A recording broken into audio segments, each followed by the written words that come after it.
दोस्तों, आज की कहानी है रामनगर स्टेशन की, जहां सुनसान माहौल और अंधेरे की चादर लिपट जाती है।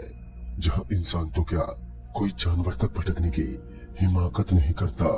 लेकिन राज और दिव्या दोनों नव विवाहित जोड़े इस स्टेशन पर उतरते हैं, और न केवल सिर्फ उतरते हैं बल्कि देर रात इस स्टेशन पर रुकने की खौफनाक गलती को भी अंजाम दे देते हैं। तो आइए जानते हैं कि क्या थी वो असल खौफनाक कहानी राज और दिव्या की, जिसे वो आज तक भूल नहीं पाए। 26 दिसंबर की कड़कड़ाती ठंड की रात, पता नहीं उस रात को क्या मंजूर था। आसमान में तेज बादल गरज रहे थे, हवाएं जोरों पर थी। ऐसा लग रहा था जैसे बारिश और भारी तूफान आने वाला हो। राज और दिव्या दोनों ही एक लंबे सफर के बाद अगले आधे घंटे के अंतराल में अपने पुश्तैनी गांव रामनगर पहुंचने वाले थे। यह एक नव विवाहित जोड़ा था और इनके गांव के नियम अनुसार नव विवाहित जोड़े को वैकुंठ मंदिर के दर्शन करने होते हैं, और मंदिर के अंदर मौजूद एक विशाल पीपल के पेड़ पर धागा बांधना पड़ता है। इसी विधि को पूरा करने दोनों ही अपने पुश्तैनी गांव जा रहे थे। वैसे तो वो लोग अकेले ही थे, क्योंकि उनका परिवार शहर में ही था, पर उसके कुछ रिश्तेदार गांव में उनके स्वागत की तैयारी कर रहे थे। रेल की भी क्या मजबूरी थी कि रात के करीबन 10 बजे के आसपास दोनों ही रामनगर स्टेशन पहुंचे। वैसे भी राज दिव्या को पहले से ही बहुत सारी बातें बता चुका था इस स्टेशन के बारे में, जैसे कि इस स्टेशन पर कभी किसी की आवाज का जवाब नहीं देते हैं, और न ही यहाँ भगवान का नाम लेते हैं, और भूलकर भी यहाँ पर रखी किसी चीज के साथ भी छेड़छाड़ करते हैं। कहते हैं कि इस स्टेशन पर बुरी साई का राज है। राज दिव्या को लगभग सब कुछ बता ही चुका था जो उसके घर वालों ने बताया था। वैसे राज भी एक एजुकेटेड पर्सन था, जिस कारण वो इन चीजों पर कोई खास विश्वास नहीं रखता था। फिर कुछ पल बाद जब स्टेशन से दोनों उतरने वाले थे, तब उन्हें बड़ा अजीब सा लगा, क्योंकि वो ट्रेन का दरवाजा खोलने ही वाले थे कि इससे पहले ही वो दरवाजा अपने आप खुल गया। दोनों ही इससे थोड़ा घबरा गए, पर इसे भी हंसी मजाक में उड़ा दिया और सोचा शायद हवा के झोंके के कारण खुल गया होगा। थोड़ी देर बाद जब दोनों ही अब स्टेशन पर उतरे, तब राज ने अपने दोस्त पुरुषोत्तम को फोन लगाया, क्योंकि पुरुषोत्तम ही उन दोनों को स्टेशन से गांव लेने के लिए आने वाला था। पुरुषोत्तम ने कहा कि वो 1.5 घंटे में पहुंचेगा। दरअसल गांव में किसी का देहांत हो गया था और इसी कारण वो जल्दी ना पहुंच सका, पर उसने कहा कि तुम लोग स्टेशन के बाहर चौराहे पर इंतजार करो। राज ने सोचा भला आधी रात के वक्त हम चौराहे के पास जाकर क्या करेंगे, क्योंकि यहाँ तो कम से कम बैठने और घूमने की तो जगह है, वहाँ तो शायद वो भी ना मिले। राज ने ये बात पुरुषोत्तम को नहीं बोली और दिव्या के साथ वहीं पर उसका इंतजार करने की सोची। रात काफी गहरी थी और आज आसमान से चांद भी गायब था। स्टेशन बिल्कुल वीरान हो गया था। राज ने तभी दिव्या से कहा कि वो उसका इंतजार करे और तब तक वो वॉशरूम से आता है। इसके बाद राज वॉशरूम की तरफ चला गया और यहाँ दिव्या अब अकेली हो गई थी। फिर कुछ ही मिनटों बाद दिव्या को अब अनहोनी का संकेत मिलना शुरू हो गया था। उसे लगातार रेल की आवाजें सुनाई देने लगती, पर कोई भी रेल पटरियों से गुजरते हुए नहीं दिखती। इसी तरह कुछ और समय तक होता रहा और अब दिव्या किसी के रोने की आवाज को भी साफ साफ सुन पा रही थी। ऐसा लग रहा था जैसे कोई पटरियों पर सिर रखकर रो रहा हो। ये आवाज काफी समय से आ रही थी और अब यही आवाज दिव्या को परेशान भी करने लगी थी। एक बार अपना वहम मिटाने के लिए दिव्या ने पटरियों की तरफ देखने का सोचा, और इसके तुरंत बाद ही दिव्या बेंच से उठी और पटरियों की तरफ देखने गई। उसने जैसे ही पटरी की तरफ अपनी नजरें घुमाई कि उसका तो पूरा बदन बुरी तरह से कांप गया। उसने देखा कि एक कुबड़ी लड़की पटरी से बिल्कुल चिपके हुए रो रही है, लेकिन जब दिव्या ने उसे देखा तो शायद वो कुबड़ी लड़की ने भी दिव्या को देख लिया था, इसलिए इसके बाद वो पटरी को छोड़कर अब प्लेटफार्म पर चढ़ने लगी। दिव्या उसे देखकर बहुत ही ज्यादा डर गई। वो कुबड़ी लड़की अब धीरे धीरे दिव्या के करीब आ रही थी, लेकिन डर के मारे उसी वक्त दिव्या की एक खौफनाक चीख निकल गई।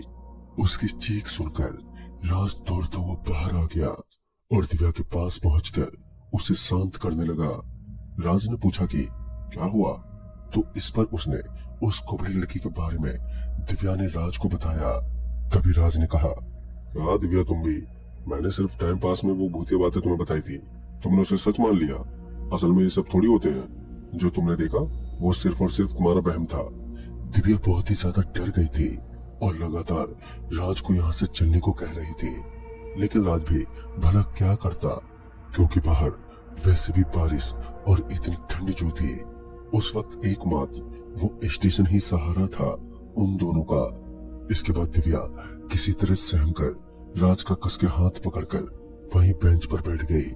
इसके बाद दोनों ही उसी बेंच पर बैठे रहे, लेकिन अब थोड़ी देर पहले जिस चीज का सामना दिव्या ने किया था, अब उसी चीज का सामना राज भी करने वाला था। दोनों बेंच पर बैठे ही थे कि तभी स्मोकिंग की दुर्गंध आने लगी।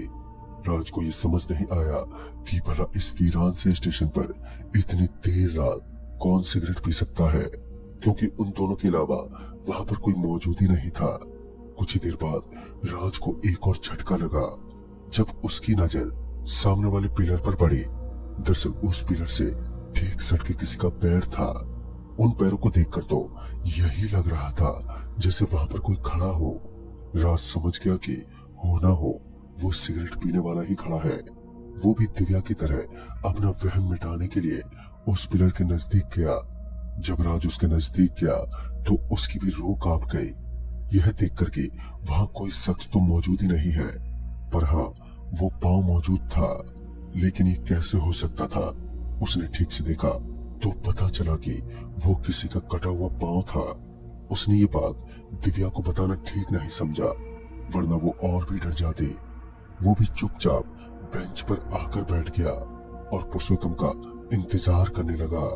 फिर कुछ देर बाद दोनों को किसी के चलने की आवाजें सुनाई पड़ी। जब राज उठकर खड़ा हुआ और थोड़ा आगे आकर देखा तो पाया कि पुरुषोत्तम आ चुका है। वो सामने की तरफ खड़ा था और इसके बाद राज दौड़ता हुआ पुरुषोत्तम के पास गया और उससे गले लग गया। आखिर इतने सालों बाद जो वो दोनों मिले थे, पर पुरुषोत्तम चुपचाप खड़ा ही रहा। ना तो उसने राज से मिलने की खुशी व्यक्त की और ना ही कुछ और। वो बस एक टक से खड़ा हुआ था।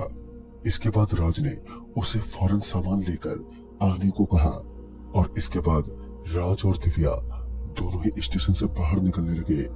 अभी राज और दिव्या स्टेशन से बाहर निकलकर आ ही थे कि उन्होंने देखा कि सामने पुरुषोत्तम गाड़ी में बैठा उनका इंतजार कर रहा है। इसके बाद दोनों को ही झटका लगा। दोनों ये सोचने लगे कि इतने सामान को लेकर वो भी इतनी जल्दी वो कैसे गाड़ी में आ गया, और अगर आया तो उन्हें क्यों नहीं आता दिखा। ये वाकई में बेहद अजीब था। लेकिन इसके बाद दोनों ही गाड़ी में बैठ गए। पुरुषोत्तम ने ड्राइविंग शुरू की। फिर राज ने पुरुषोत्तम से ढेर सारी बातें भी की। राज ने पुरुषोत्तम को बोला, अच्छा और बता, अब गांव का माहौल कैसा है? क्या गांव में आज भी भूत प्रेत के किस्से सुनने को मिलते हैं? और ये बोलकर राज जोर जोर से हंसने लगा, पर पुरुषोत्तम की तरफ से कोई जवाब नहीं आया। राज ने और भी कई सारी चीजें पूछी, पर पुरुषोत्तम तो जैसे बात करने के मूड में ही नहीं था। बस एक ही रफ्तार में गाड़ी चलाई जा रहा था। फिर आगे पलंग घाट से पुरुषोत्तम ने सीधे गाड़ी टन ली और गाड़ी को एक सुनसान रास्ते पर ले जाने लगा। इस पर राज ने उससे पूछा, अरे पुरुषोत्तम, ये तुम किस रास्ते से निकल रहे हो? कोई शॉर्टकट है क्या?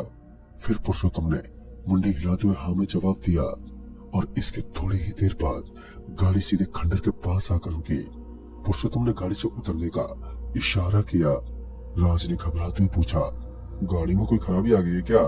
तो पुरुषोत्तम ने कहा, आप लोग वहां इंतजार करिए, मैं थोड़ी देर में आता हूँ। इतना कहकर पुरुषोत्तम वहां से निकलता हुआ चला गया। अब राज और दिव्या दोनों ही परेशान हो गए थे, क्योंकि दोनों अब एक ऐसी जगह इस अंधेरी रात में आ चुके थे जिनका उन्हें कोई अंदाजा भी नहीं था और ना ही उन्हें वो रास्ता मालूम था। इसके बाद दोनों ही चौराहे के पास बैठकर पुरुषोत्तम की राह देखने लगे।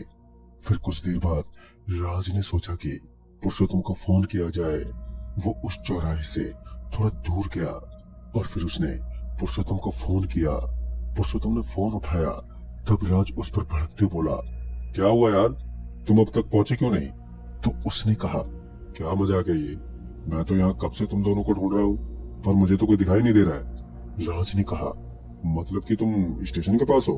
तो उसने कहा, हाँ वही तो रुकने को कहा था मैंने तुम्हें, जब तक मैं ना आ जाऊं। राज का तो दिमाग अब एकदम से सुन्न पड़ गया था और उसने कहा, ये भला कैसे हो सकता है, अभी तुम ही तो हमें यहाँ तक लाए थे और अब कह रहे हो कि तुम स्टेशन के पास हो। तो उसने इस बात को एकदम से नकार दिया और बोला, अरे मैंने कहा तो था कि 1.5 घंटे में पहुंचूंगा। उसकी ये बात सुनकर अब मेरे होश उड़ गए। मैंने उसे अब तक अपने साथ घटा सब कुछ बताया और इस पर उसका जवाब सुनकर भी मैं दंग रह गया। उसने बताया, दरअसल स्टेशन पर भटकते साव में से किसी ने उसका रूप लेकर राज को भटकाते हुए यहाँ पर ले आया और यहाँ पर वो दोनों को तबाह करके रख सकता है। पुरुषोत्तम ने राज को साफ साफ और सख्त हिदायत दी कि वो तुरंत ही दिव्या को लेकर वहां से निकल जाए और वो भी पहुंचता है। इसके बाद राज ने फोन रखा। राज अब पीछे पलटा तो उसने देखा दिव्या तो यहाँ से गायब है। वो दिव्या को लगातार आवाज लगाने लगा, पर दिव्या उसे कहीं ना मिली। वो ढूंढता हुआ वहीं एक खंडर के एक सुरंग पर जा पहुंचा जहां से किसी की चिल्लाहट सुनाई दे रही थी। जब वो वहां पर पहुंचा तो उसने देखा कि दिव्या के लंबे लंबे बाल उसकी गर्दन से लटके हुए हैं और दिव्या जैसे हवा में तैर रही है। उसके सामने एक हैवान खड़ा है जो दिव्या के साथ कुछ गलत करने वाला है।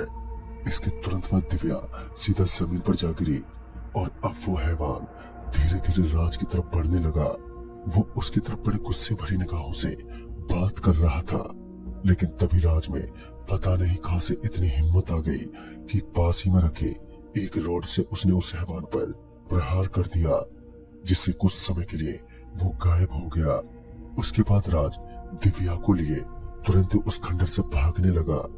भागते वक्त पीछे से उसे लगातार एक साथ कई सारे रोने और चिंगाड़ने की आवाजें सुनाई दे रही थी, लेकिन दोनों किसी तरह सड़क पर आ गए।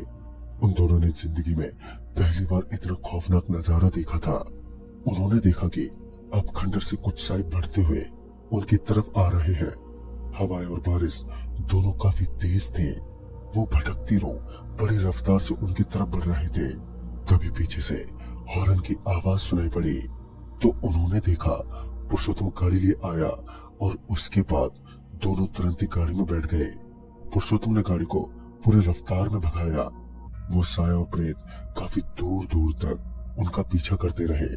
अगर गलती से भी गाड़ी खराब हो जाती तो वो तीनों आज मौत के किनारे हो जाते, लेकिन किस्मत की मेहरबानी के कारण सब बाल बाल बच गए। उसके बाद वो लोग अपने गांव पहुंचे और फिर सबने किसी तरह उन दोनों को संभाला। उनका शुद्धिकरण भी हुआ और ये घटना वाकई उनके लिए बेहद खौफनाक थी। दरअसल उस स्टेशन की सच्चाई यही है कि वहाँ आत्माओं का बसेरा है जो अकेले आए गए यात्री को वहां से भटकाकर किसी गुप्त स्थान पर ले आती है और वहीं वो शख्स हमेशा हमेशा के लिए भटकता रह जाता है। आज भी जब वो दोनों रामनगर का नाम सुनते हैं तो खौफ के मारे बुरी तरह कांपने लग जाते हैं, क्योंकि हर बार किस्मत इतनी मेहरबान नहीं होती। तो दोस्तों इस कहानी में बस इतना ही। तब तक के लिए बाय एंड टेक केयर।